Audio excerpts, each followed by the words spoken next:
Ocular migraine, ഒരു അത്യാവശ്യം rare ആയിട്ടുള്ള ഒരു മൈഗ്രെയിൻ വേർ എൻ്റെ ഫാർ പെരിഫറൽ വിഷൻ ബ്ലൈൻഡ് ആകും. ദാറ്റ് മീൻസ് എനിക്ക് എൻ്റെ സൈഡിലുള്ള കണ്ണ് കാണാൻ പറ്റാതെയാവും. അത് അത്യാവശ്യം ഒരു കപ്പിൾ ഓഫ് മിനിറ്റ്സ് അത് ലാസ്റ്റ് ചെയ്യും, വേറെ എനിക്കൊന്നും കാണാൻ പറ്റില്ല.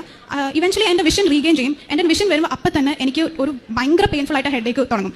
ഇത് വന്നു കഴിഞ്ഞാൽ എൻ്റെ ആ ഒരു ആഫ്റ്റർ എഫക്റ്റ് ഒരു കപ്പിൾ ഓഫ് ഡേയ്സ് ലാസ്റ്റ് ചെയ്യും.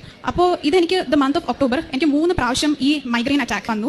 എനിക്ക് ഒന്നും ചെയ്യാൻ പറ്റില്ല, നടക്കാൻ പറ്റുന്നില്ല, ഫുഡ് കഴിക്കാൻ പറ്റുന്നില്ല, പുറത്ത് പോകാൻ വേണ്ടി വർക്ക് ചെയ്യാൻ പറ്റുന്നില്ല, പഠിക്കാൻ പറ്റില്ല, ആകെ ഒന്നും ചെയ്യാൻ പറ്റാത്ത ഒരു അവസ്ഥയിലിരിക്കുന്നു. ഡോക്ടർ പറഞ്ഞു ഓക്യുലർ മൈഗ്രെയിൻ ഇത് റൂട്ടോട് റിമൂവ് ചെയ്യാൻ ഒരു മെഡിസിൻ ഇല്ല. ഡോക്ടർ വാസ് ലൈക്ക് ഇത് വേണമെങ്കിൽ വരുമ്പോൾ അതിന്റെ ഇന്റൻസിറ്റി കുറയ്ക്കാൻ ഒരു മെഡിസിൻ തരാമെന്നല്ലാതെ അത് ഫുള്ളി റിമൂവ് ചെയ്യാൻ ഒരു മെഡിസിൻ ഒന്നുമില്ല. ഓൾസോ ഇത് എന്തുകൊണ്ടാണ് വരുന്നതെന്ന് പോലും റീസൺ ഡോക്ടറിന് പറയാൻ പറ്റില്ല. അപ്പോൾ തന്നെ എൻ്റെ 3rd അറ്റാക്ക് വന്നു, മൈഗ്രെയിൻ അറ്റാക്ക് വന്നു. അപ്പോൾ തന്നെ ഞാൻ കൃപാസനത്തിൽ വരാമെന്ന് ഞാൻ വീട്ടിൽ പറഞ്ഞു, എനിക്ക് കൃപാസനത്തിൽ പോകണം, എന്നെ ഡോക്ടറിനൊന്നും ഹെൽപ്പ് ചെയ്യാൻ പറ്റില്ല, കൃപാസനത്തിൽ പോയാൽ എന്തെങ്കിലും ശരിയാവുള്ളൂ.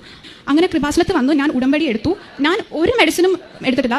നമ്മുടെ ഉടമ്പടിയിലുള്ള തൈലം എൻ്റെ ഐലിഡിൽ ഞാൻ എല്ലാ ദിവസവും രാവിലെ പരട്ടും. ഈ ലാസ്റ്റ് എനിക്ക് മൈഗ്രെയിൻ അറ്റാക്ക് വന്നത് 5 months ago ആണ്. ഇതുവരെ ടു ദിസ് ഡേ എനിക്ക് ഒരു കുഴപ്പമില്ല, ഫുള്ളി ഹീലായി. ഇനി എനിക്ക് വരത്തുമില്ല എന്ന് ഞാൻ 100% വിശ്വസിക്കുന്നു. ഞാൻ വിചാരിക്കാത്ത തരം ബ്ലെസ്സിങ്സ് ആണ് എനിക്ക് മാതാവ് തന്നിട്ടുള്ളത്. ലാസ്റ്റ് ജാനുവരിയിൽ എൻ്റെ കല്യാണം കഴിഞ്ഞു. കല്യാണം കഴിഞ്ഞത് മാത്രമല്ല, ഞാൻ നെക്സ്റ്റ് മന്ത് ഫസ്റ്റ് വീക്ക് ഞാൻ UK പോവാണ്. അപ്പോൾ ഞാൻ ഉടമ്പടി പുതിയ ടൈമിൽ എൻ്റെ ഫസ്റ്റ് സാക്ഷ്യമായിട്ട് വെച്ചത് എൻ്റെ വീസ വരണം, ഒരു പ്രോബ്ലം ഉണ്ടാവാത്ത രീതിയിൽ. അതുപോലെ തന്നെ എൻ്റെ വീസ വന്നു. ഞാൻ April 9 UK എൻ്റെ ഹസ്ബൻഡ് അടുത്തോട്ട് പോവുകയാണ്. ഞാൻ എൻ്റെ CA എക്സാംസ് പാസ്സായി. ഞാൻ ഇവിടെ വന്നിട്ട് എഴുതിയ എല്ലാ CA എക്സാംസും ഞാൻ പാസ്സായിട്ടുണ്ട്. ഓൾസോ ഞാൻ 10 years ആയിട്ട് PCOD പേഷ്യൻ്റ് ആണ്. എൻ്റെ PCOD കംപ്ലീറ്റ്ലി ഹീലായി, തൈറോയിഡും ഹീലായി. ഓൾസോ എൻ്റെ ഫാദറിൻ്റെ കോളേജ് ഡേയ്സ് മുതൽ ഒരു ആൽക്കഹോൾ കൺസ്യൂം ചെയ്യുന്ന ഒരാളായിരുന്നു. എൻ്റെ ഫാദർ ഇപ്പോൾ ആൽക്കഹോൾ കൺസ്യൂം ചെയ്യുന്നില്ല, which is a big miracle.